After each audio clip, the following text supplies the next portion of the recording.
Choisir le journal de publication sur Sciences Direct, critères de recherche et les procédures de soumission.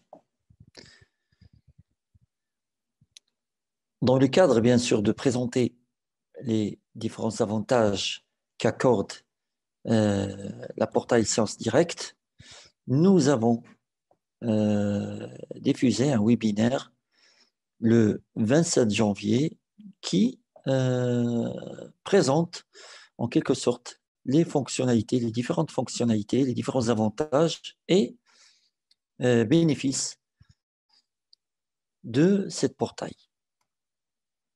Aujourd'hui, bien sûr, nous allons rappeler en quelque sorte ce qu'on a présenté pour pouvoir mettre les néophytes et les chercheurs qui n'ont pas eu l'occasion de suivre notre précédent webinaire. Nous allons présenter, bien sûr, je me présente moi-même comme étant Karim Aïch, un ambassadeur d'Elsevier.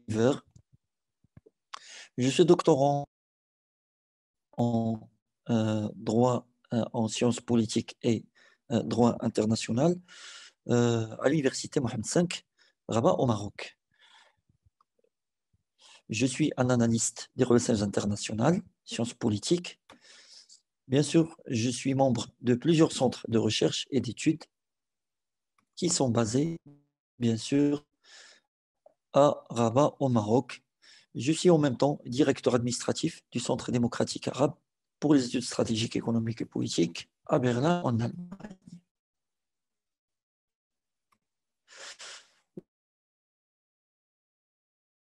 Nous allons faire un tour d'horizon vu d'ensemble sur Sciences Direct, le site, c'est-à-dire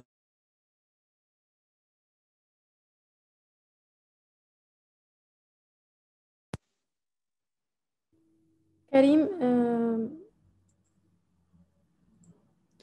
t'es nous allons déconnecté. procéder à... Oui. Mhm. Nous allons procéder à une démonstration pour présenter les différentes publications disponibles sur la plateforme Sciences Direct et voir le processus d'Elsevier for Authors. Dans cette démonstration, bien sûr, nous allons vous montrer les démarches, les possibilités et les spécificités de la publication au sein des revues et journaux appartenant à la maison d'édition Elsevier.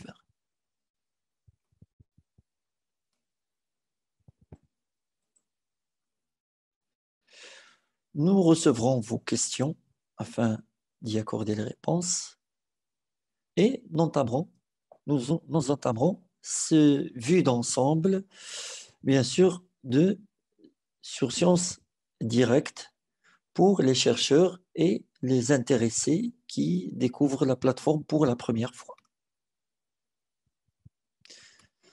Sciences Direct, il appartient à la prestigieuse maison d'édition d'Elsevier, une maison qui est fondée c'est-à-dire à la fin du XVIIIe siècle.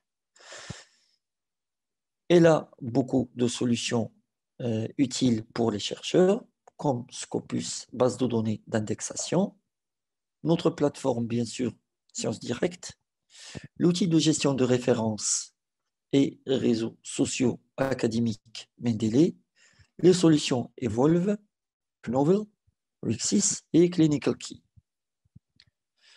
Nous traitons Sciences Direct aujourd'hui, qui a le slogan de Leading Platform of Peer-Reviewed Literature to Advance Your Research, c'est-à-dire la plateforme leader de la revue des articles de la littérature revue par les pairs pour avancer, bien sûr, vos recherches.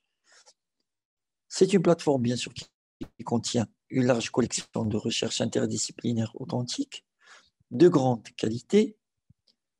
La plateforme aide les chercheurs à trouver les réponses pertinentes aux questions de recherche les plus complexes et pressantes dans de multiples domaines qui intéressent les chercheurs et les institutions. Il faut rappeler que la plateforme Sciences Direct, en plus des revues et des journaux et des articles qu'elle contienne, il a bien sûr la présence de plusieurs institutions, laboratoires et universités prestigieuses de grande qualité et de renommée internationale.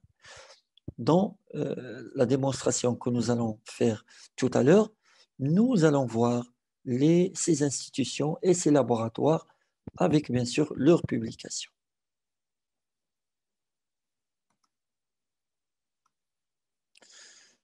L'objectif auquel se consacre Sciences Direct, c'est d'enrichir et de renforcer le monde de la recherche, ce qui permettra à l'utilisateur d'être toujours en avance par rapport à ses semblables qui utilisent d'autres plateformes dont la plupart ne sont pas mises à jour ou contiennent des publications ou des bases de données prédatrices qui ne reconnaissent pas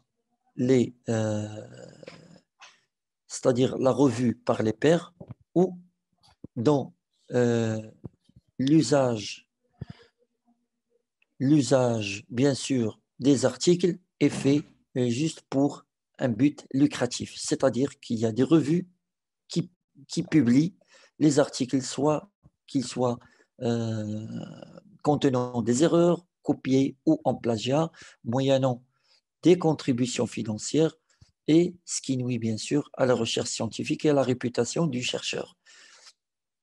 Sciences Direct, bien sûr, lorsque vous utilisez les plateformes de soumission au sein du processus de soumission d'Elsevier, ces publications sont revues par des professeurs universitaires de haut calibre, par des institutions de renommée internationale qui scrutent ces publications au peigne fin afin d'y mettre des remarques, des recommandations, les transformant ainsi à des publications scientifiques viables et capables d'enrichir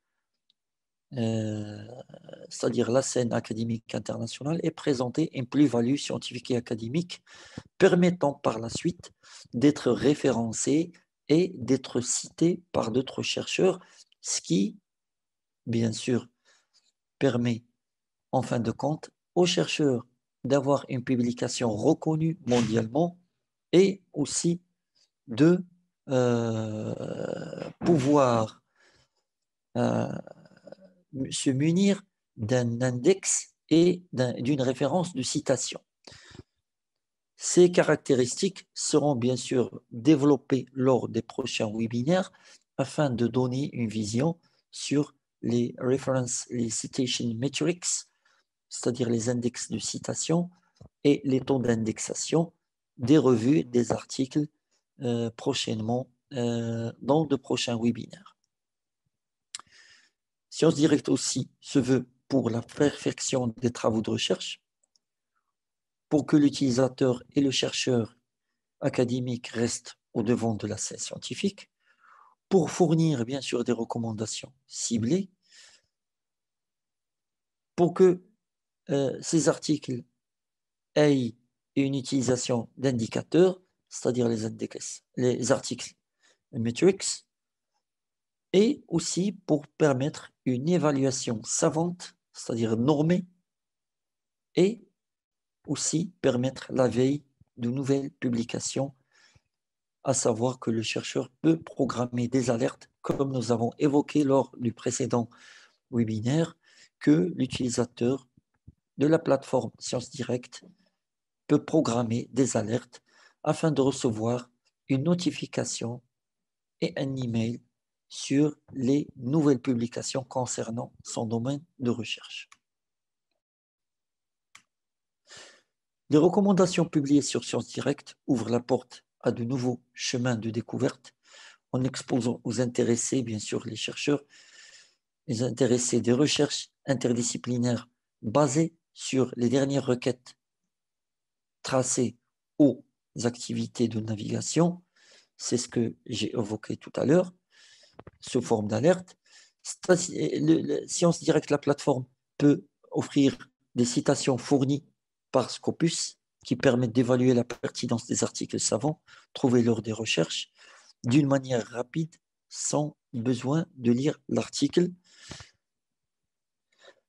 Recherche et alerte, bien sûr, solide qui assure l'existence et l'affichage des dernières études dans les domaines souhaités.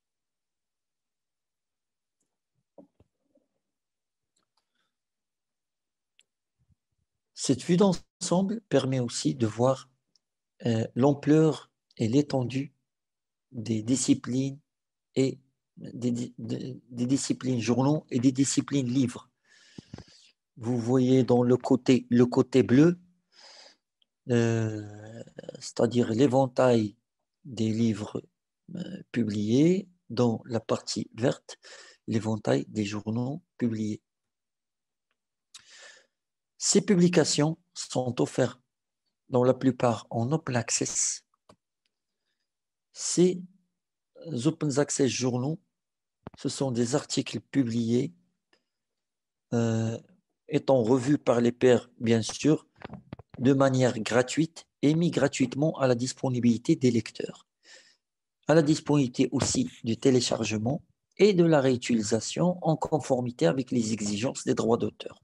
C'est-à-dire que ces articles-là, ils sont ouverts à l'ensemble des chercheurs qui se connectent à la portail Science Direct et peuvent bien sûr les télécharger, les utiliser en bibliographie, c'est-à-dire en citation, bien sûr en indiquant la source, l'auteur, le titre de l'article et son chemin informatique, c'est-à-dire son chemin, son adresse web.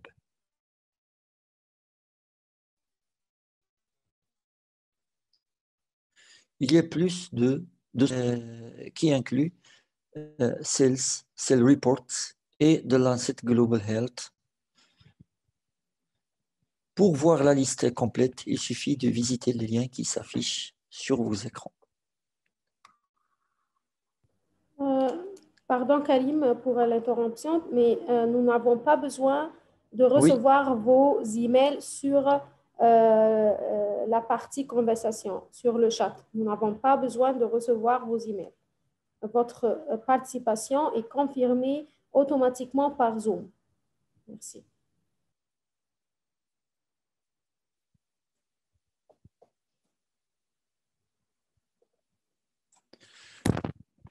Merci Nadine pour ces éclaircissements. Je continue sur la présentation. Nous avons évoqué les Open Access Journals. Les journals, c'est une base de données complète, bien sûr extensible. À chaque fois, il est mis à jour quotidiennement avec des titres plus récents et elle contient bien sûr des titres des fameux journals de Lancet, de Cells et Tetrahedron. Pour avoir la liste complète de ces journaux, il suffit de visiter, bien sûr, le lien qui s'affiche sur vos écrans.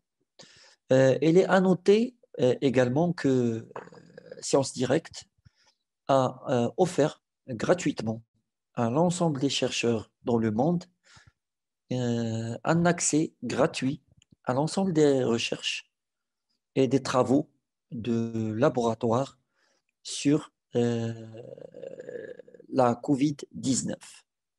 Ces travaux, bien sûr, vous pouvez les consulter via une annonce publiée sur la page d'accueil de Science Direct.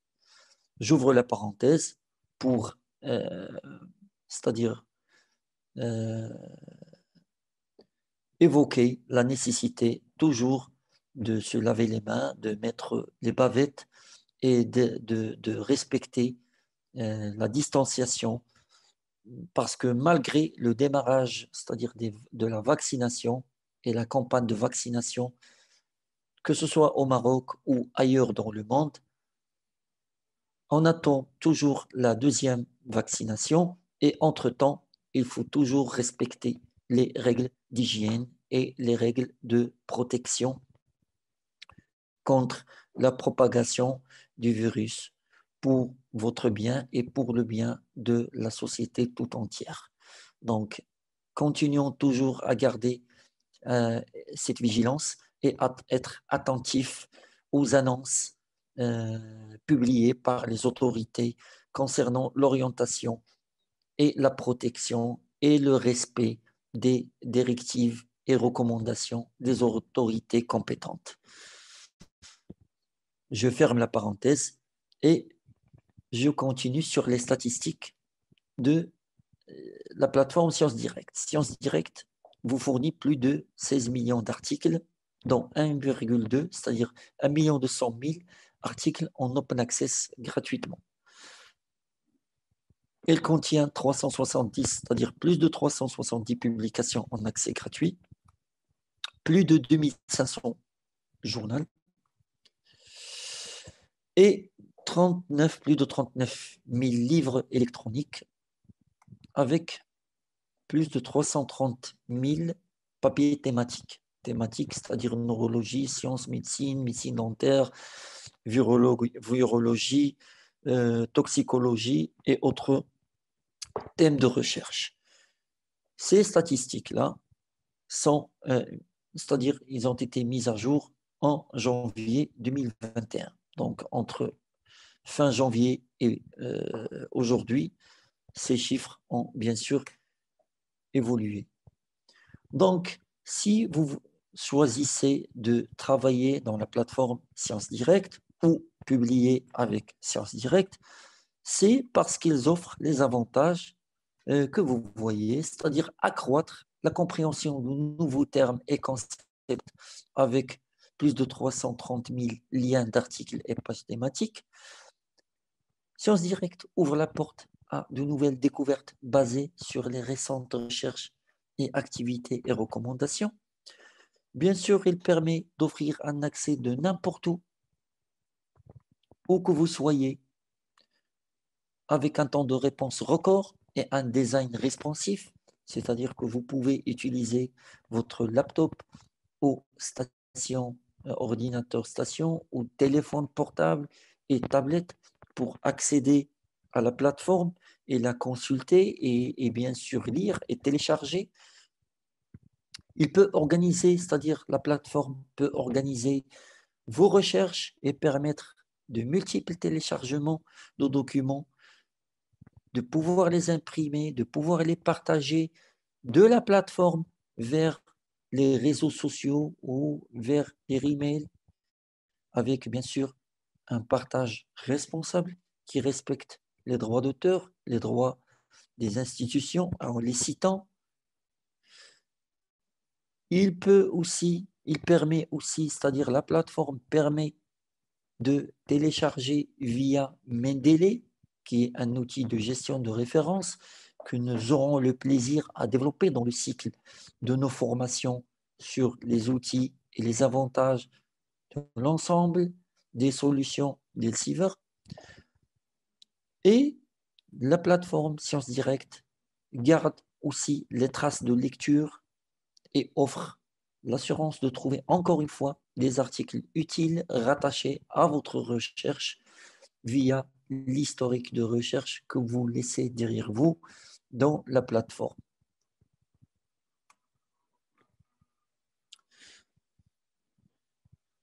Nous passons à la phase de démonstration en, bien sûr, vous montrer l'ensemble des publications disponibles sur Science Direct. Pour cela, je passe au site.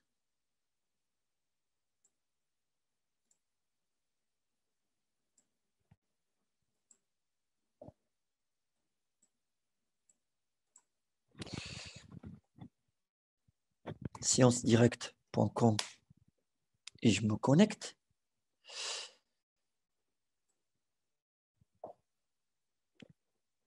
Pour les chercheurs ayant un compte déjà créé, il suffit de passer au sign-in. Sinon, il est facile de créer un compte, c'est-à-dire en remplissant, c'est-à-dire les critères demandés. Je me connecte avec mon compte institutionnel.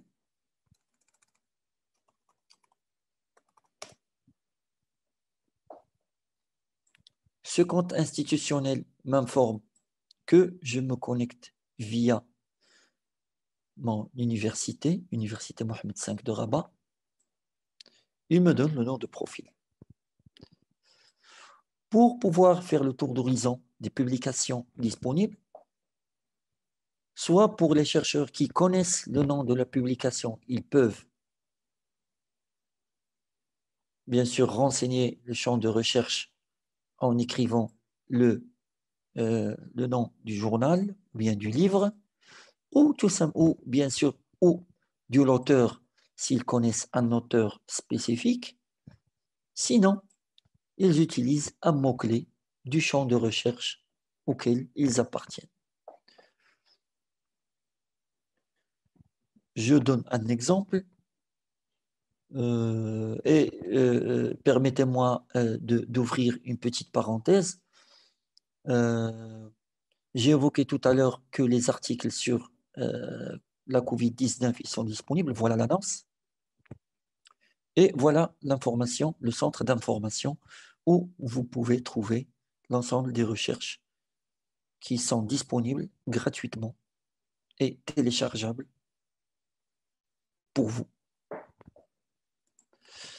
Je ferme la parenthèse et je reviens à, par exemple, je suis un chercheur en neurologie.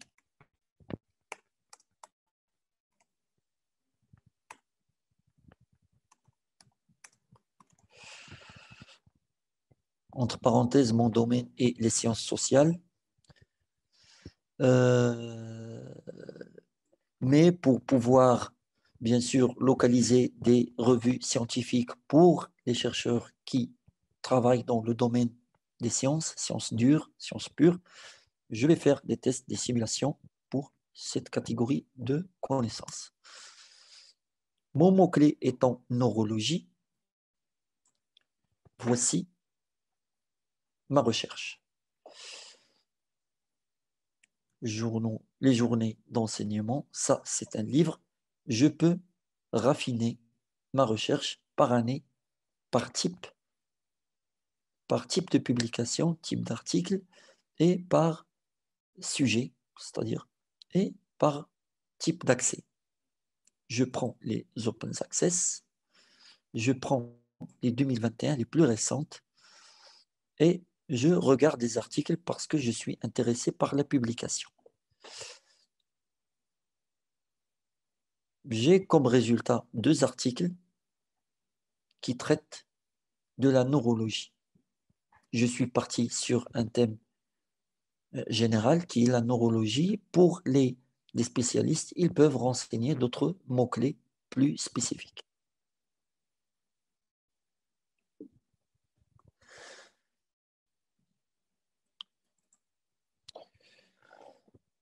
Je renseigne, sinon, je peux voir aussi sur la barre d'état un certain nombre de thèmes qui peut m'aider à m'orienter dans ma recherche si, par exemple, je suis un ingénieur ou bien quelqu'un qui est intéressé par les mathématiques. Je trouverai 1403 publications classées par ordre alphabétique selon le titre de la publication. Je peux affiner mes recherches sur le domaine de mathématiques en mathématiques appliquées, géométrie, la logique, la mathématique physique, la modélisation et la simulation, et les analyses numériques, les statistiques et probabilités. Je consulte les statistiques et les probabilités. Je trouve 92 publications entre journal, livres et les textbooks et les handbooks. Je sélectionne journal, j'ai 24 journaux. Comme ça, voici les journaux spécialisés dans les mathématiques, sous le thème les statistiques et probabilités.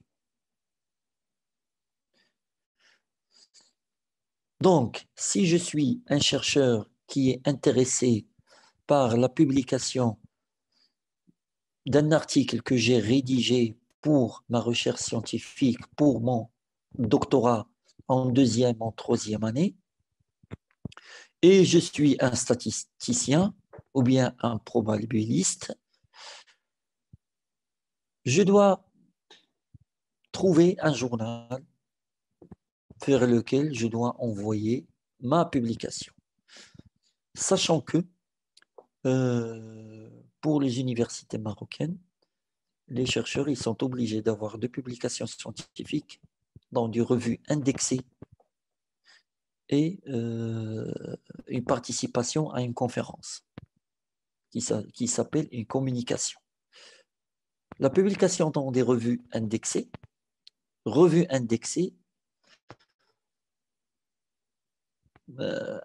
c'est-à-dire qu'il est enregistré dans une base de données. Pour l'université Mohammed V, il y a une communication signée par l'université qui encourage les chercheurs et les universitaires, y compris les professeurs universitaires et les encadrants, à publier dans Scopus et d'être récompensés pour cette publication. Pour les chercheurs en doctorat, à partir de la deuxième année, la publication dans des revues reconnues et indexées par Scopus permet de valider leur publication dans le dossier doctoral.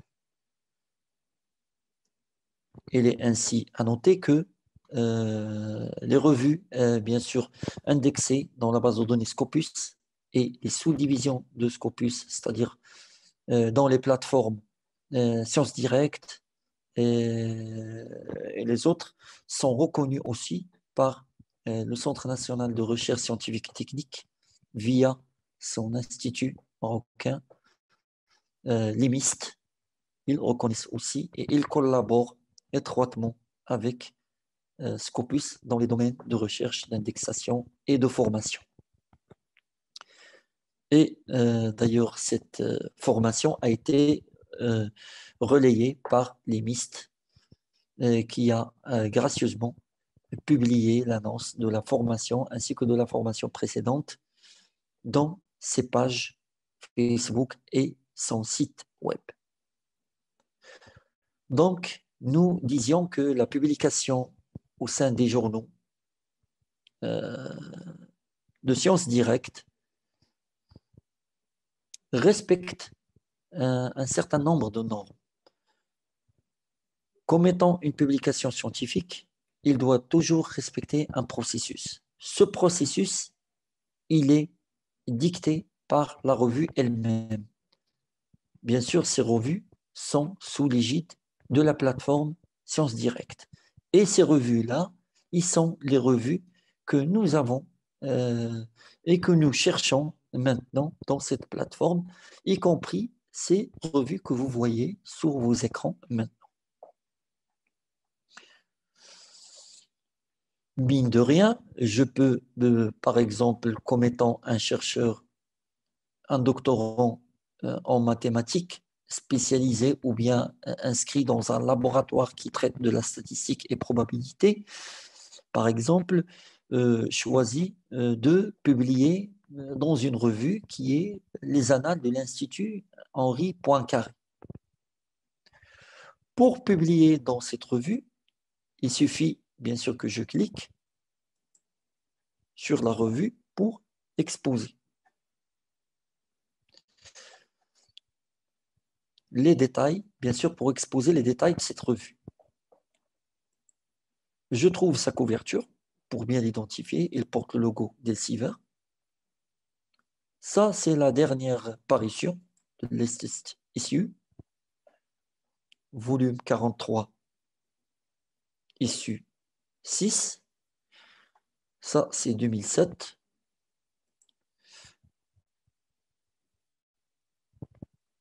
C'est un choix que j'ai effectué et que je peux améliorer, bien sûr. Étant un chercheur en 2021, j'aimerais bien avoir une revue dont les publications récentes sont de 2020-2021. Donc, je vais décliner cette revue pour chercher une nouvelle.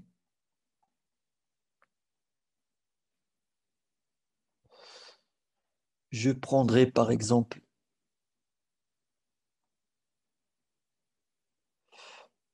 cette revue-là que j'ai vue, International Journals of Electronic and Communication. Peut-être qu'elle est loin de mon champ d'intérêt. Je prendrai le Journal of Econometrics. Et je remarque ici que la dernière publication, c'est en mars 2021. C'est que cette revue, il a un indice de citation de 3,7 et un impact factor de 1755. Nous organiserons bien sûr des webinaires pour bien détailler ces critères techniques afin de pouvoir aider les chercheurs à classer les revues selon ce site score. Mais à première vue, je remarque que déjà la revue a publié, c'est-à-dire le numéro de mars, ce qui prouve que la revue est très très bien demandée et qu'elle connaît un grand succès et que les chercheurs participent bien sûr à la revue en publiant dans ces numéros. Je peux voir ce numéro-là et je peux le télécharger en entier. Comme vous voyez, ça, ce sont les articles.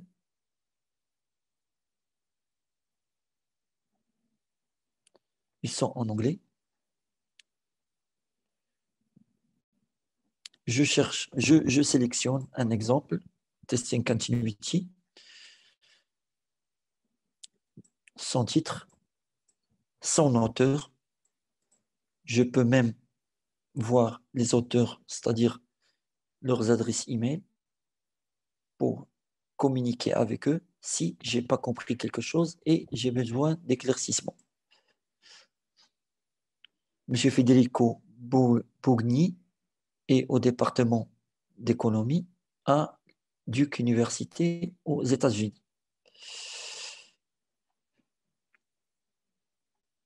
Je peux voir s'il y a des changements par rapport à l'article qui est mis à jour. Ici, les figures utilisées dans l'article et un abstract et l'ensemble de l'article, il est bien sûr consultable avec ses sections, ses paragraphes et ses remarques.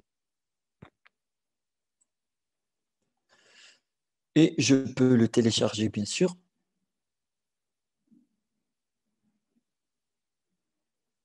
Et voilà son DOI.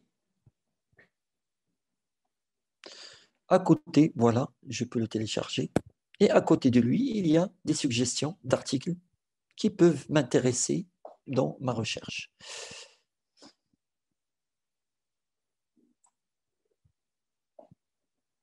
Ça, ce sont les articles liés au dernier numéro. Bien sûr, je peux consulter les autres numéros de février, de janvier et de décembre. Si je veux voir l'ensemble des numéros,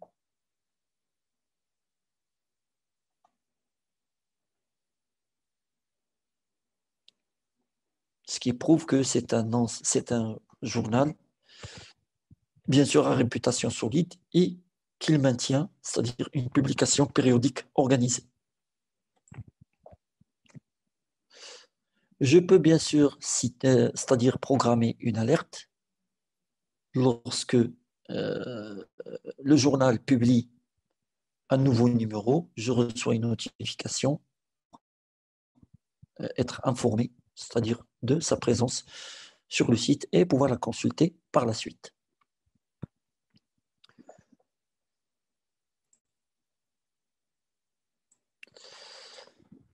Ce qui nous intéresse dans ce webinaire, bien sûr, à travers ce tour d'horizon, cette présentation brève, c'est aussi d'arriver au stade de la soumission de l'article.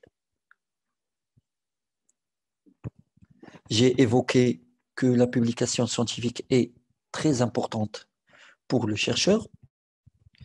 Elle est importante aussi, non pas seulement pour valider son dossier de doctorat, mais aussi pour participer à l'effort de recherche scientifique mondiale. Pour notre cas, c'est aussi pour référencer l'université et, bien sûr, l'aider à grimper l'échelle de classement mondial des universités. C'est que les universités elles sont reconnues, elles avancent dans l'échelle de classement grâce aux publications indexées de ces chercheurs, de ces professeurs et de son corps d'enseignement. Publier aussi, c'est faire un effort pour présenter de la valeur ajoutée par rapport à un thème, par rapport à un travail donné. C'est aussi mettre en valeur le laboratoire auquel appartient le chercheur. Le chercheur, bien sûr, il doit suivre une méthodologie de préparation de son article. Une méthodologie que aussi nous aurons le plaisir de s'y intéresser et de la lier par la suite à un outil qui est, que ce soit l'outil de gestion de référence Mendeley ou d'usage de citations issues de la plateforme Scopus, c'est-à-dire de l'indexation.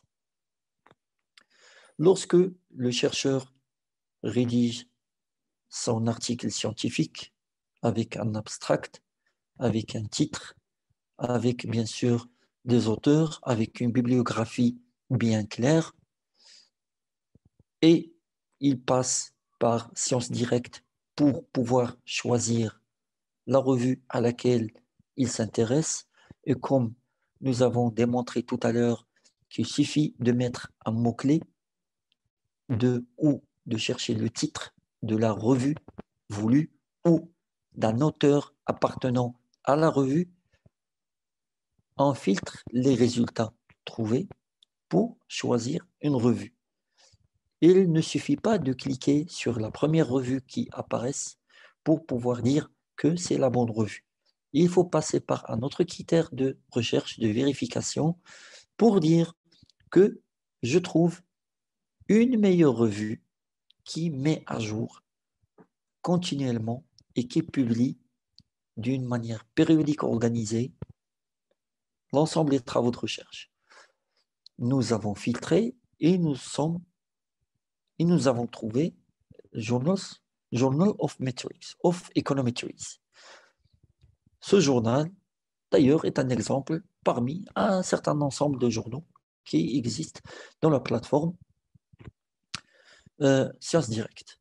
Avant qu'on entame le process de submit your article, vous pouvez aussi consulter Guide pour auteur pour voir l'ensemble des démarches, des conseils, des tips. Par exemple, je peux voir la submission, c'est-à-dire avant la soumission, qui vous demande de lire attentivement l'ensemble c'est-à-dire des points, c'est-à-dire l'ensemble des orientations avant c'est un conseil, bien sûr, et le journal, il demande une submission fee, c'est-à-dire comme un certain nombre de journaux qui demandent une contribution pour pouvoir couvrir les charges de lecture de pair, de vérification, d'approbation et de publication dans du support électronique et papier.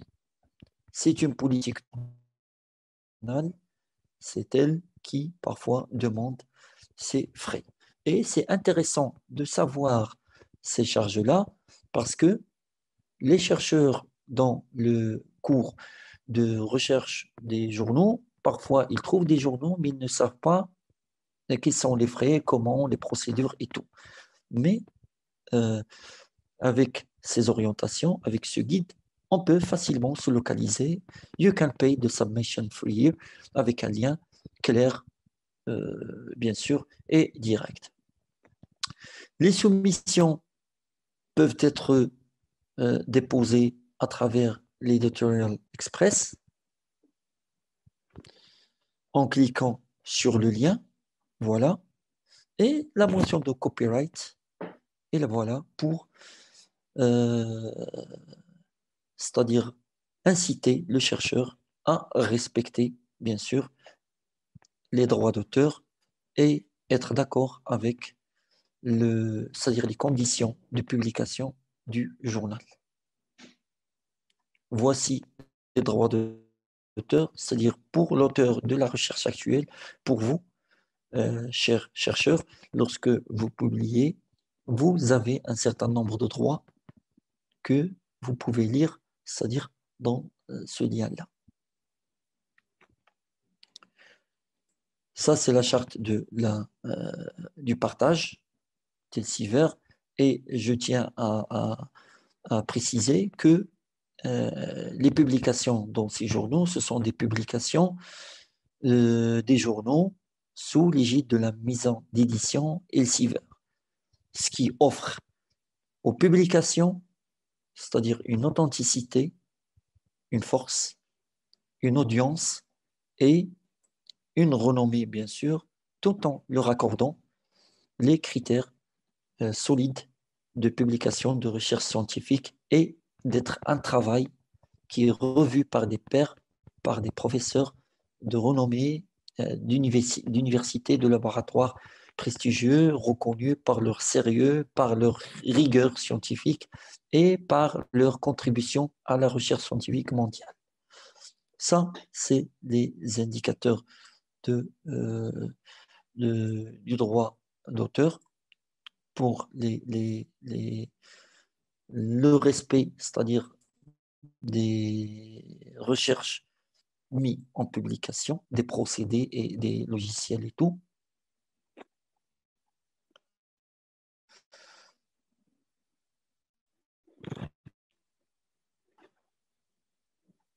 Cela permet à l'auteur, bien sûr, d'avoir une vision claire sur son travail. Pour les auteurs, c'est-à-dire pour les chercheurs, ces orientations, comme avoir une page, un titre bien sûr de recherche, avoir les noms d'auteurs et leur affiliation, par exemple Karim Aïch, Université Mohamed V, Maroc, Royaume du Maroc. Correspondant auteur, c'est-à-dire s'il y a un auteur qui collabore avec moi ou bien quelqu'un qui travaille pour pouvoir gérer ma recherche et gérer les remarques et les questions, je dois mettre son adresse, sinon mettre mon adresse email personnelle pour que je sois toujours contacté. Ça, ce sont les orientations par rapport c'est-à-dire à l'abstract.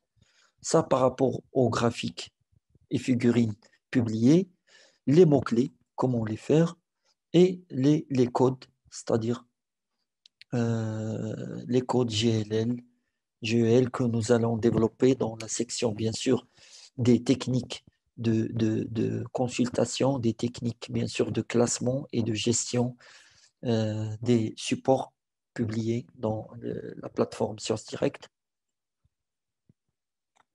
Ça, c'est la définition d'abréviation et un certain nombre de recommandations que chaque auteur, bien sûr, devra lire pour que son travail soit accepté dans les normes et respecte les orientations de Sciences Direct et des revues, c'est-à-dire des journaux auxquels il va soumettre.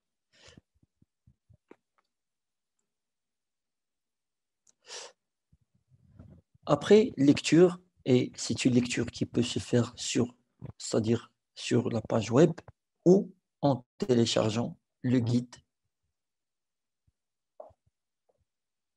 Voilà, qui contient l'ensemble des remarques sur 10 pages.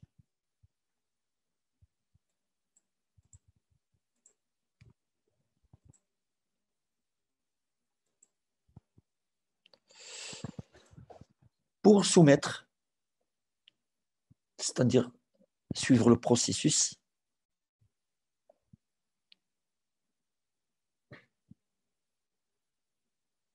on tombe directement dans la page éditoriale du journal. C'est Journal of Econometrics.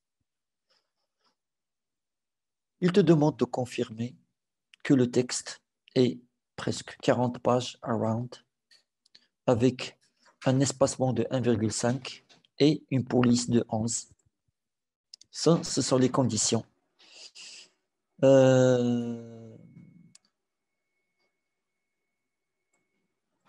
Ça, c'est pour les fils, la deuxième. Et la troisième, c'est le choix, que ce soit pour les annales ou pour une revue, c'est-à-dire un numéro spécifique. Il demande à ce que les manuscrits soient en PDF format et que chaque auteur doit les convertir, c'est-à-dire de sa format Word ou LaTeX en format PDF pour éviter les problèmes, c'est-à-dire de police, les problèmes de forme, les problèmes de conversion entre les différentes versions d'Office ou d'Open Office ou bien de LaTeX.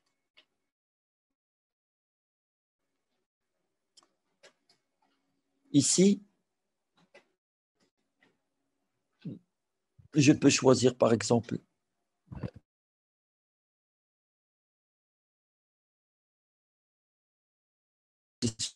de soumission.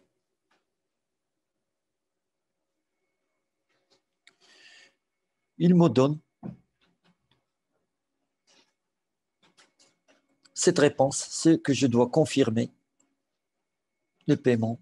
Je dois confirmer aussi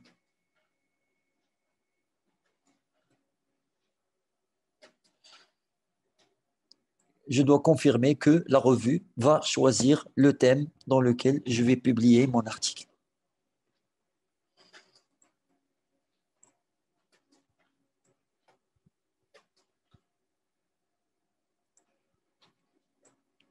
Étant toutes les cases cochées, il me demande de renseigner mon nom, prénom, c'est-à-dire mon premier nom, prénom et mon adresse email.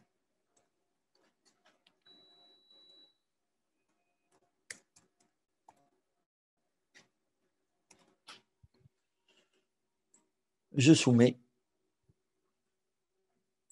Ça, ce sont les étapes. J'ai renseigné les premières étapes de soumission. La deuxième étape, c'est que je vais m'identifier.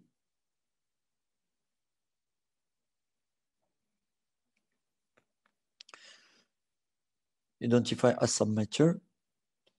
Et ici, name, adresse email, c'est-à-dire username. Il me dit ici que je n'apparais pas, c'est-à-dire que je n'ai pas une liste. Je dois faire entrer les éléments ici.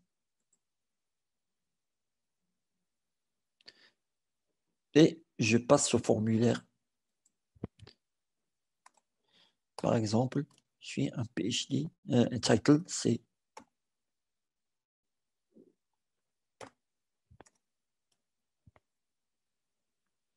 Monsieur Gendre, et je renseigne Alternative Email Organization.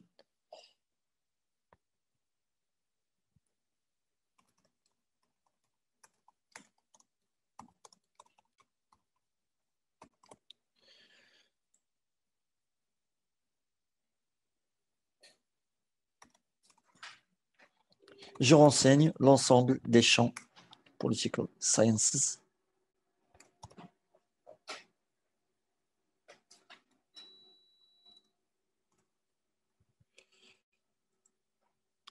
L'adresse, je peux renseigner mon adresse, malgré qu'il n'est pas obligatoire, et les autres informations. Mais ici, il faut renseigner, bien sûr, ce qui est obligatoire.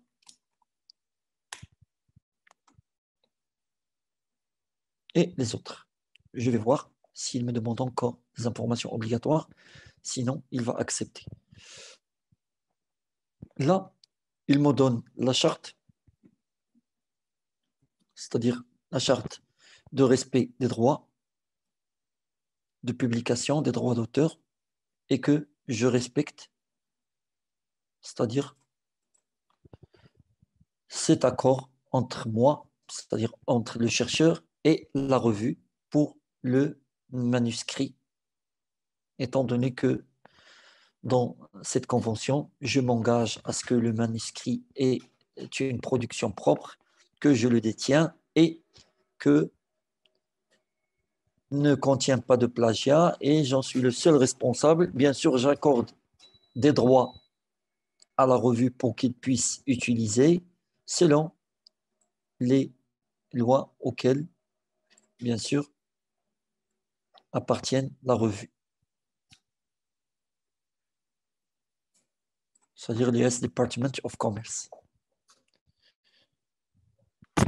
Étant donné que je n'ai pas de papier à publier et pour ne pas, bien sûr, faire de la fausse manœuvre avec cette revue scientifique, parce que aussi, il faut être sérieux et pointu dans son travail de publication. Lorsque vous vous engagez, bien sûr, dans ce processus, il faut tout d'abord être sûr de pouvoir continuer jusqu'au bout. Continuer jusqu'au bout veut dire soumettre l'article à la publication et, bien sûr, avoir un article qui est rédigé, lu, corrigé. Et ces trois démarches ne peuvent être valides qu'après une confirmation, une lecture, un accord de votre directeur de recherche, parce que ça ne signifie rien de publier un article sans qu'il a été préalablement vu par le directeur de recherche, car parfois, des chercheurs publient des articles qui n'appartiennent même pas à leur domaine de recherche, qui n'appartiennent pas à leur sujet de thèse et qui se retrouvent parfois avec une publication inutile, cette publication qui a pris du temps, qui a pris de l'effort et de l'argent sans qu'il ait été une publication du sujet de recherche. Donc, il faut d'abord vérifier, se mettre d'accord avec l'encadrant, avoir sa lecture, ses orientations, son encadrement, puis procéder aux étapes de publication. Et comme nous avons vu, nous avons choisi une revue, nous nous sommes connectés sur le site Sciences Direct, nous avons découvert l'ensemble des revues qui existent à la plateforme, nous avons cherché selon les thèmes, nous pouvons chercher selon les mots-clés, selon les auteurs, selon l'année, selon le type, livre ou journal, open access ou en accès restreint. Et aussi, nous avons feuilleté, surfé et consulté une revue. On a sélectionné deux. Nous avons trouvé qu'une revue n'a pas mis à jour sa base de données et nous avons trouvé une revue qui est en avance et qui est très demandée et qui a publié pour mars 2021 avec des articles d'auteurs dont les deux sont des universités prestigieuses aux États-Unis. Ils peuvent aussi être des universités prestigieuses en Europe, en Afrique du Nord. Bien sûr, il existe des publications. Et nous avons choisi cette revue parce qu'il représente une revue qui est sérieuse, qui est rigoureuse, qui est organisée, qui est demandée. Nous l'avons choisi pour pouvoir publier et notre choix nous a amené à avoir les recommandations de publication, c'est-à-dire un certain nombre de conseils utiles, très utiles pour les chercheurs pour qu'ils puissent bien sûr structurer leur travail, le relire, voir l'ensemble des caractéristiques demandées et puis nous nous sommes passés vers la revue elle-même en consultant bien sûr les démarches de sa publication, dont la première démarche a été de démarrer le processus de soumission, puis l'identification du soumettant et la deuxième étape, c'est-à-dire soumettre en remplissant les titres, l'abstract et autres. Je me suis abstenu de passer jusqu'à la fin du processus parce que je suis un chercheur responsable, comme vous d'ailleurs. Renseigner de fausses informations à titre de test peut conduire à sanctionner, c'est-à-dire le chercheur, à ce que les prochaines publications ne soient pas prises de la même, c'est-à-dire de la même appréciation, car ce sont des revues qui respectent la rigueur et le chercheur doit toujours être rigoureux dans sa méthodologie de publication et de choix et de rédaction. Passer, c'est-à-dire ces processus comme test, peut altérer la vue de la revue sur la personne. Quand je serai classé ou le chercheur qui testera cette démarche jusqu'à la fin sans pouvoir soumettre un article valable peut être classé comme un chercheur qui n'est pas rigoureux. C'est pour cela que j'expose ces démarches sans pour autant les remplir. Donc, si nous passons à la phase de soumission et nous la validons, en bien sûr après paiement, renseignement des moyens de paiement, nous passons à l'identification des co-auteurs s'il y a des co-auteurs, bien sûr. Si le papier est rédigé par un ou deux auteurs, il est temps, dans la démarche, la troisième démarche, d'identifier les co-auteurs. Puis, ce sont trois étapes de renseignement de formulaire. On passe à la quatrième formulaire. Au quatrième formulaire, c'est-à-dire de télécharger le manuscrit, c'est-à-dire l'article que vous avez converti en PDF, avec la lettre, c'est-à-dire la lettre de présentation. C'est-à-dire que vous pouvez rédiger une lettre, une sorte de présentation à la rédaction pour qu'ils puissent lire et avoir une brève idée sur le manuscrit avant de le soumettre à la révision des pairs. Si il y a d'autres documents annexes, des images à ajouter, bien sûr, qui figurent au sein de l'article, ils sont téléchargeables à la cinquième étape. La cinquième étape, c'est une étape complémentaire à la quatrième, c'est-à-dire qu'on ajoute des annexes, des images, des figurines pour qu'ils puissent compléter le manuscrit. La sixième et dernière étape, c'est l'étape de la révision. Avant que vous couchiez sur envoyer, et la plateforme, c'est-à-dire il te permet de relire votre article, de relire l'ensemble des informations que vous avez rédigées pour éviter les omissions, les oublis et les erreurs. Parfois, le chercheur étant pris par l'urgence de publier, par d'autres aléas, par les préoccupations. Donc, il se peut qu'il renseigne des erreurs, qu'ils oublient des cases. Et c'est pour cela que la plateforme lui offre l'occasion de réviser avant de publier. Une fois envoyé, l'auteur, bien sûr, recevra une notification dans sa boîte email comme quoi il a reçu, c'est-à-dire comme quoi il a posté publication. Cette plateforme, c'est-à-dire après avoir reçu l'email de confirmation de la réception de l'article, l'auteur, chercheur, peut par la suite suivre son travail. Une fois le papier accepté, bien sûr, l'email reçu de confirmation contiendra un numéro et un lien qui permet au chercheur de suivre la publication à travers son statut Elsevier dans la case Track your accepted article.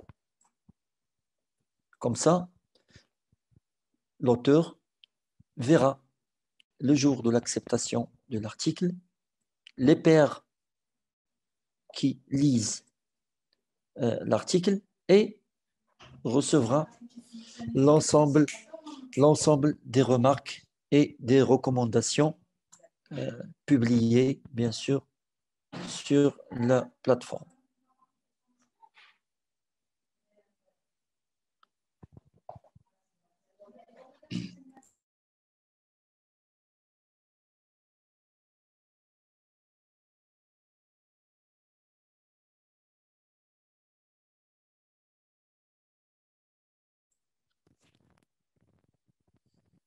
Avec ce lien, le chercheur peut facilement, bien sûr, trouver l'ensemble des recommandations et des informations que l'aideront à remodeler, à corriger, à réorienter ses idées, ses recherches, c'est-à-dire dans cet article-là, dans sa publication, afin de passer à la dernière version.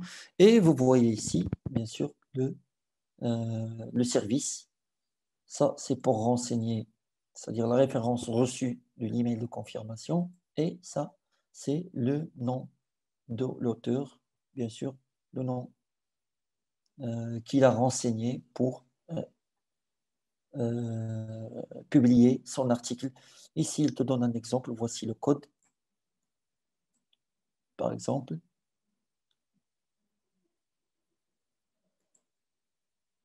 il est envoyé, bien sûr, à l'email de confirmation. Si l'article n'est pas accepté, il faut revoir le processus de soumission en ligne afin de checker le statut, c'est-à-dire pourquoi l'article n'a pas été accepté. Et dans tous les cas, nous vous accompagnons, bien sûr, dans ce travail de présentation, de collaboration des outils, des solutions, que ce soit Science Directe, que ce soit Scopus, que ce soit Elsevier, pour vous permettre de mieux appréhender ces solutions, de mieux les comprendre, de les utiliser et d'en tirer davantage. Nous aurons le plaisir de développer davantage ces idées via des exemples concrets. Nous avons démarré pour 2021 ce programme de formation en ligne. Nous aurons aussi le plaisir de le faire en présentiel très très prochainement. Nos activités seront bien sûr publiées, comme d'ailleurs cette séance. Elle est enregistrée et sera mise en ligne dans la chaîne YouTube d'Elsevier Africa et la page Facebook d'Elsevier Africa et Elsevier Community. Ceci dit, nous aurons toujours le plaisir d'avoir vos remarques, vos questions, vos informations et les informations issues de ces présentations seront disponibles très très prochainement. Et moi-même et Madame Nadine, nous serons toujours, ainsi que l'ensemble des ambassadeurs dans les autres pays, nous serons toujours ravis de avoir vos questions et d'y répondre. Merci beaucoup, Karim, pour votre présentation et votre démonstration. Très bénéfique pour tout le monde. Donc, je veux seulement démontrer l'outil Journal Finder parce que j'ai reçu beaucoup de questions sur les thèmes et les domaines de recherche où voilà, les participants veulent avoir des revues qui correspondent à ces thèmes, à ces sujets de recherche. Donc, s'il vous plaît, utilisez l'outil d'Elsevier Journal Finder pour trouver les revues qui correspondent le plus à votre sujet spécifique de recherche. Et je vais vous montrer comment l'utiliser juste en 2 minutes.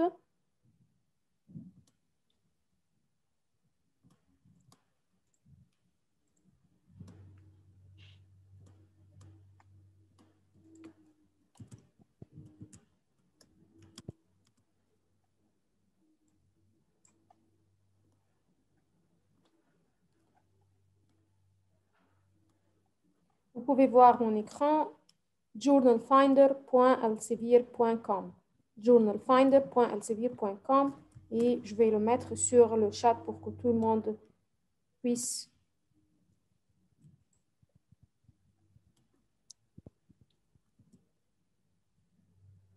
Attends.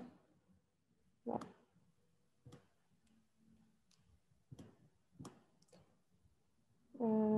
Voilà sur le chat pour que tout le monde puisse le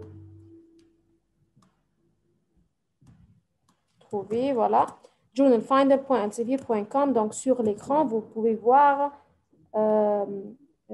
ici, si je zoome un peu. Voilà. Donc, ce sont les revues publiées par Elsevier. Donc, des milliers de revues, plus de 3000 revues. Donc, pour trouver les revues qui correspondent le plus à votre document de recherche, à votre sujet de recherche, votre domaine de recherche, vous allez mettre ici le titre de votre document de recherche sur lequel vous êtes en train de travailler ou vous venez de le finir, de le conclure. Donc, le titre de votre document, le résumé, abstract, ici, les mots-clés les plus pertinents et les plus liés et connectés à votre document de recherche et aussi le domaine de votre recherche. Ici, donc, vous choisissez voilà, entre ces domaines, parmi ces domaines, et vous pouvez affiner de plus si vous connaissez plus de détails ou vous voudriez mettre plus de détails. Donc, vous pouvez voilà, choisir, par exemple, si vous voulez avoir les revues qui publient avec Gold Open Access, c'est-à-dire l'auteur paye des frais de publication pour que les autres chercheurs puissent accéder et lire son document de recherche sans avoir besoin d'une souscription, sans avoir besoin de payer pour télécharger et lire l'article. Donc, ça, c'est une option. L'autre option est de publier gratuitement avec le modèle de publication traditionnel qui permet à l'auteur de publier gratuitement. Et donc, le processus d'évaluation, de la révision, d'édition, marketing, de distribution, dissémination qui est conduite par l'éditeur seront couverts par les frais de téléchargement de l'article par les les lecteurs. Aussi, vous pouvez choisir le site score ou l'impact factor des revues qui vont apparaître dans la page de résultats. Mais moi, je vous recommande de laisser cette partie comme elle est pour avoir le maximum nombre de revues sur la page de résultats. Et puis, quand vous appuyez sur Find Journals, vous allez être sur une nouvelle page des résultats des revues qui correspondent à voilà, votre titre, votre résumé, les mots-clés et le domaine de recherche. Sur cette page de résultats, vous allez avoir plus de détails sur chaque revue. Donc, premièrement, voilà le nom de la revue, le temps pris par la revue pour évaluer votre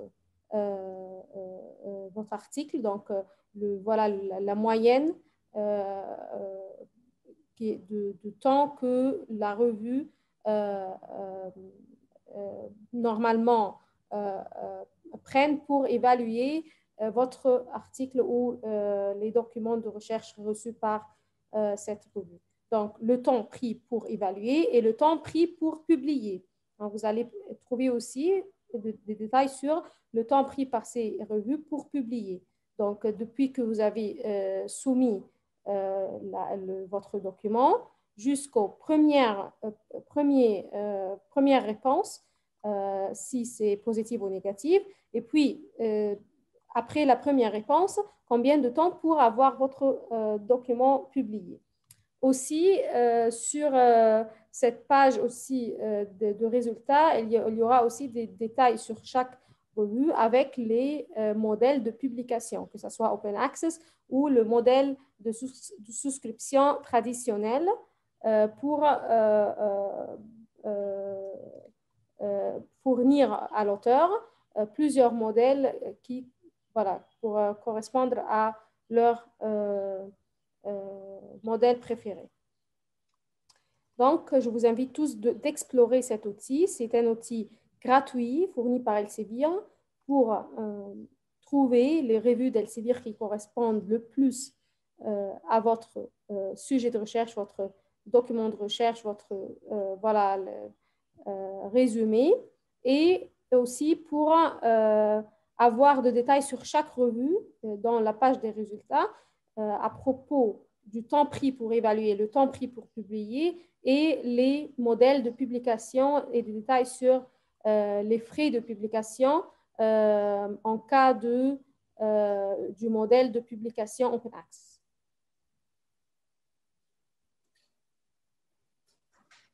OK, ça c'est pour le Journal Finder.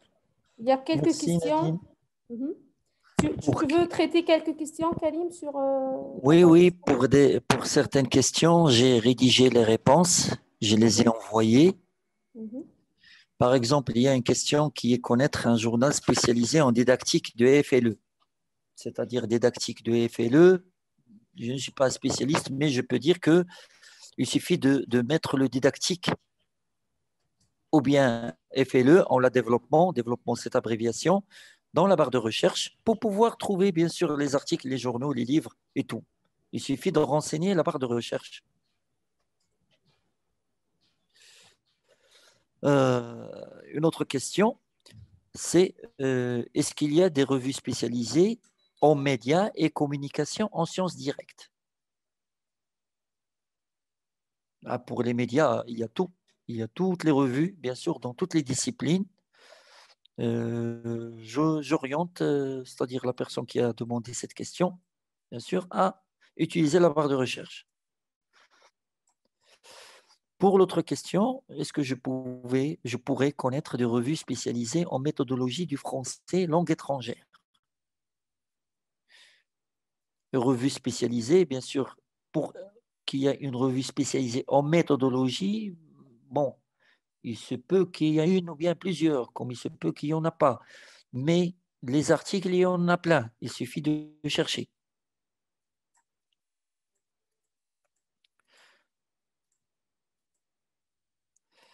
Une autre question. Pouvez-vous développer sur le point de la validation par l'encadreur du travail. L'encadreur du travail, bien sûr, c'est le directeur de thèse, c'est-à-dire l'encadrant. L'encadrant, il t'oriente, c'est-à-dire il oriente le chercheur vers les points à traiter c'est-à-dire dans la recherche à publier, pour ne pas dépasser un cadre ou être hors sujet. Donc, il faut toujours revenir à l'encadrant et discuter avec l'encadrant sur l'ensemble des points de la recherche.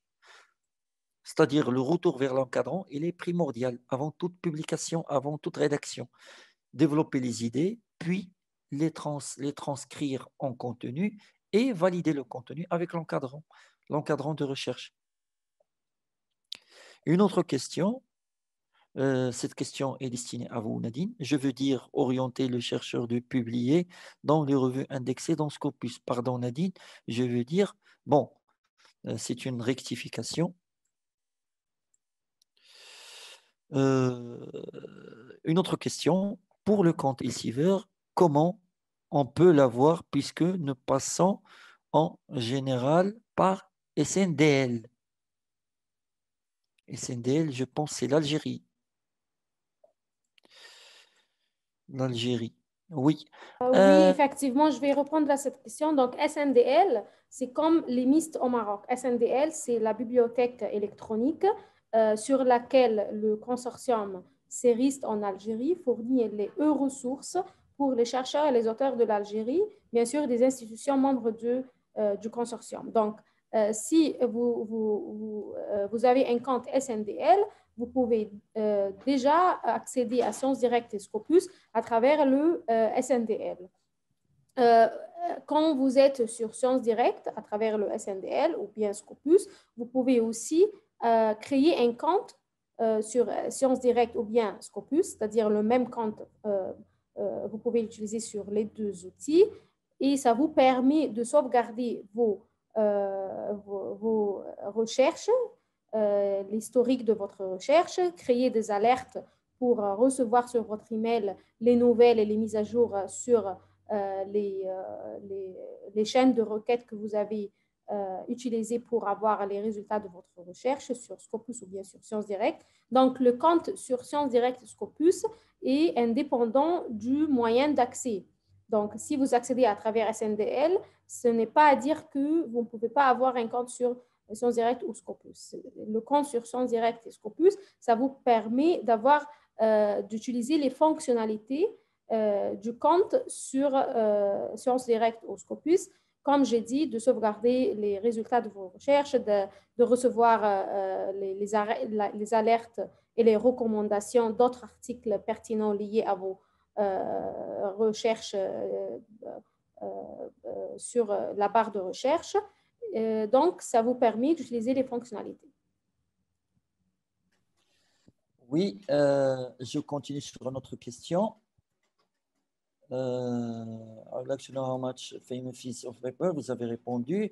En cas de problème dans la procédure de soumission, comment contacter le support Scopus? En cas de problème de procédure de soumission, il faut contacter le journal où vous soumettez le travail via, bien sûr, son adresse ou bien il placera un lien auquel les réclamations, les problèmes techniques et tout, c'est-à-dire un lien support auquel vous cliquez et soit vous renseignez un champ ou bien vous trouvez directement euh, euh, c'est-à-dire une adresse mail. Une question, c'est quoi la différence entre Scopus et Indexi? Indexi, ce n'est pas un produit. Indexi, c'est indexé. C'est qu'elle est régie par un système d'indexation. Donc, le régime d'indexation, c'est la base lui-même de Scopus. Ce qui veut dire que indexé, c'est un indice, un chiffre qui démontre que la revue respecte un ensemble de normes, un ensemble de critères pour qu'il soit une revue reconnue, sérieuse, rigoureuse et acceptable par l'ensemble des institutions et scientifiques. Donc, on a répondu à ça. Une autre question. Est-ce qu'on va mettre le résumé de l'article que nous avons l'intention de publier dans Finder? Est-ce que ce n'est pas risqué d'être piraté? Résumé de l'article, c'est-à-dire mettre le résumé de l'article dans Finder, on ne va pas mettre le résumé de l'article dans Finder. On va mettre des mots-clés pour trouver la revue. Mais aussi le résumé Karim, oui. Mais cet outil Journal Finder, c'est fourni par Elsevier et c'est encrypté, c'est-à-dire que les mesures de sécurité sont garanties pour garantir la sécurité des données que vous allez mettre sur Journal Finder. Donc, même si vous mettez le résumé de votre article en complet pour trouver les revues qui correspondent à votre résumé, votre titre, votre sujet de recherche, il n'y a aucun risque d'être piraté à travers Journal Finder d'Elsevier. Vous trouverez aussi que Journal Finder fait partie de Elsevier, journalfinder.elsevier.com. Donc, c'est impossible de le pirater, je veux dire, durant votre utilisation de cet outil. Une autre question, est-ce qu'il y a des dates spécifiques pour la soumission de la revue ou ne pouvons soumettre à tout moment? Il suffit d'avoir un travail bien construit, c'est-à-dire bien rédigé et tout, et le soumettre. Pour certains journaux, il y a une date spécifique, c'est-à-dire qu'ils arrêtent des délais pour recevoir c'est-à-dire des articles. Et il y en a d'autres dont les délais ils sont liés à la parution, comme des parutions trimestrielles, des parutions mensuelles. Donc, ils sont conditionnés par l'apparition. Comme nous avons trouvé tout à l'heure, la revue elle a édité son numéro de mars. Donc, actuellement, il se peut qu'il travaille sur celui d'avril, de mai et de juin, selon, bien sûr, la quantité des articles disponibles, sous révision et sous publication. Peut-on s'enregistrer pour les prochaines formations? Oui, bien sûr, les liens seront disponibles sur les réseaux sociaux. C'est quoi la différence entre Impact Factor et Site Score? Nous allons développer, bien sûr, cette question-là dans nos prochains webinaires. Que signifie le DOI? Cela aussi dans l'autre webinaire, c'est-à-dire technique que nous programmons prochainement. Comment vérifier? Oui, peut-être je vais traiter ces deux questions en bref jusqu'à ce que nous traitons ces thèmes en détail dans nos prochains webinaires. Donc, pour le DOI, c'est Digital Object Identifier et c'est un identifiant unique pour chaque document publié dans les différentes revues du monde. Pourquoi on donne un identifiant unique pour chaque article? Pour pouvoir le retrouver par son identifiant si il y a des duplications par exemple sur les noms des auteurs ou bien il y a des duplications des titres des articles publiés. Donc, pour avoir des identifiants uniques qui ne se répètent pas et qui sont vraiment uniques à chaque article ou bien à chaque document publié, on leur donne le DOI. À propos de la différence entre SiteScore et Impact Factor, les deux métriques mesurent l'impact des différentes revues indexées, que ce soit sur Scopus et SiteScore ou bien sur Web of Science Impact Factor. Donc, la différence entre eux est la période de calcul des publications et de citations reçues par cette revue. Par exemple, dans le cas de l'Impact Factor, la période de calcul est, par exemple, si on mesure l'impact de la revue en 2010, donc on mesure les publications de 2010 par le nombre de citations reçues par les 2 années précédentes, c'est-à-dire 2008, 2009. Non, je m'excuse. On calcule le nombre de publications en 2008-2009 et les citations reçues dans l'année 2010 sur ces 2 années de publication. Tandis que dans le cas de SiteScore d'Elsevier fourni par Scopus, c'est le calcul de 4 ans sur 4 ans. Donc, l'année de publication elle-même est 3 années précédentes et l'année de citation est 3 années précédentes, 4 ans sur 4 ans. Pourquoi cette différence?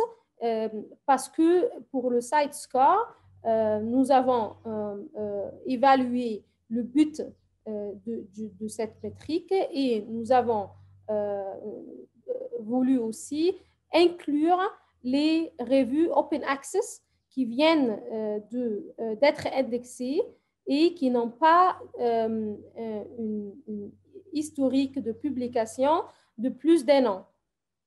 Et bien sûr, qui n'ont pas une historique de citation de plus d'1 an.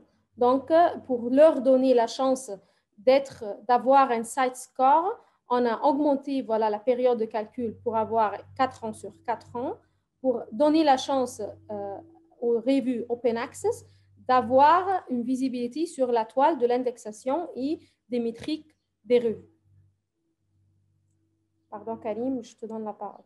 Oui, merci beaucoup. J'ai répondu à certaines questions par écrit. Comment vérifier si un tel journal est indexé ou non? Il figure dans la base de données de c'est qu'il est indexé. C'est ça la référence. Et c'est pour cela que les journaux indexés sous Sciences Directes ou Scopus gagnent en notoriété. Comment s'inscrire à l'IMIS? C'est une autre question. J'ai essayé plusieurs fois en renseignant mon compte institutionnel, mais en vain.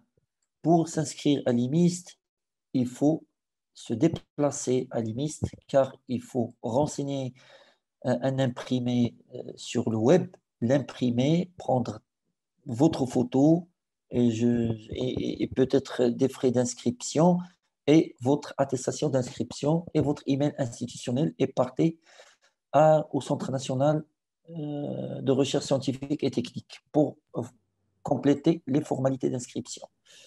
Est-ce qu'il y a des avantages? C'est pour accéder aux ressources, Karim, ou bien c'est pour... C'est-à-dire pour s'inscrire tout simplement. Et en s'inscrivant, c'est-à-dire la personne peut accéder aux ressources via les e-ressources. Ils vont leur accorder le lien et le mot de passe. Et aussi pour accéder aux autres, c'est-à-dire la bibliothèque et l'ensemble des ouvrages disponibles. Je veux seulement confirmer qu'ils peuvent accéder à Sciences Directes Scopus et tous les outils d'Elsevier souscrits par l'institution, justement en utilisant leur email institutionnel directement sur l'outil, que ce soit Sciences Directes ou bien Scopus. Il le faut seulement activer l'email institutionnel sur la page d'accueil de Sciences Directes. À la fin de la page, il y a les 2 mots Remote Access. Vous appuyez au-dessus. Vous allez sur une autre page où vous mettiez le nom de votre institution et puis l'email institutionnel, votre email institutionnel. Et comme ça, vous avez votre email institutionnel activé, dont vous pouvez utiliser pour accéder au contenu souscrit de Sciences Directes et Scopus.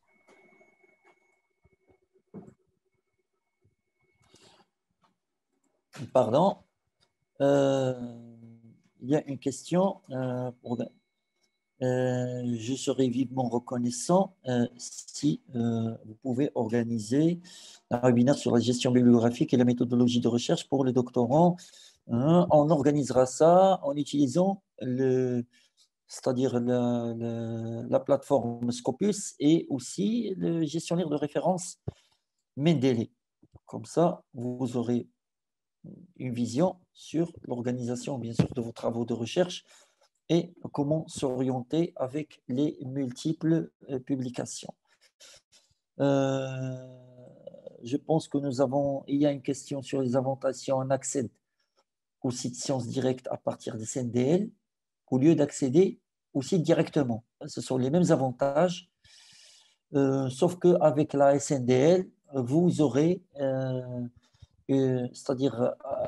vous aurez la possibilité d'accéder à des publications, c'est-à-dire en accès offert aux institutions, c'est-à-dire qui ne sont pas uniquement accordés en open access. Oui, donc je veux seulement ajouter que en Algérie, on n'a pas encore activé les domaines des institutions pour avoir accès à partir de l'email institutionnel. Mais nous sommes en cours de le faire. Donc, prochainement, en Algérie, vous aurez aussi la possibilité d'activer votre email institutionnel sur Sciences Direct pour avoir accès à Sciences Direct et Scopus sans avoir besoin de passer sur SNDL. Je pense que nous avons répondu à l'ensemble des questions et que on espérera voir prochainement nos chercheurs dans les autres programmes, bien sûr, qui seront organisés courant ce mois et après, et que nous avons essayé de répondre à vos questions, à vos remarques, éclairer un peu et démontrer et vous orienter dans vos recherches, dans votre quête pour pouvoir trouver des références, pour pouvoir trouver des revues, pour publier, vous expliquer un peu les démarches et aussi pour vous familiariser avec les outils, vous faciliter l'usage des outils de Sciences Directes, d'Elsevier, vous permettant d'avancer dans vos cursus doctoral et dans vos recherches scientifiques. Je profite de l'occasion pour remercier Madame Nadine Skandar pour son travail, sa contribution comme étant senior consultant. Comme étant ambassadeur Elsevier au Maroc, je remercie tout le monde et je vous remercie Nadine et je vous cède la parole pour clôture de la séance. Merci beaucoup Karim, merci pour tous les participants. Je vous invite tous de nous rejoindre sur notre groupe Facebook Elsevier Community pour avoir tous les mises à jour et les annonces des formations prochaines, que ce soit sur Sciences Direct, sur Scopus, sur les thèmes intéressants de la recherche scientifique comme la rédaction du document scientifique et des autres aussi. Donc, je vous invite à nous suivre sur notre groupe, à nous envoyer des emails pour répondre à vos questions, pour aussi voilà, traiter les questions spécifiques, les requêtes spécifiques si vous en avez. Donc, je vous remercie tous. Très, très bonne journée. Merci beaucoup, Karim, et à la prochaine fois. À la prochaine. Merci beaucoup.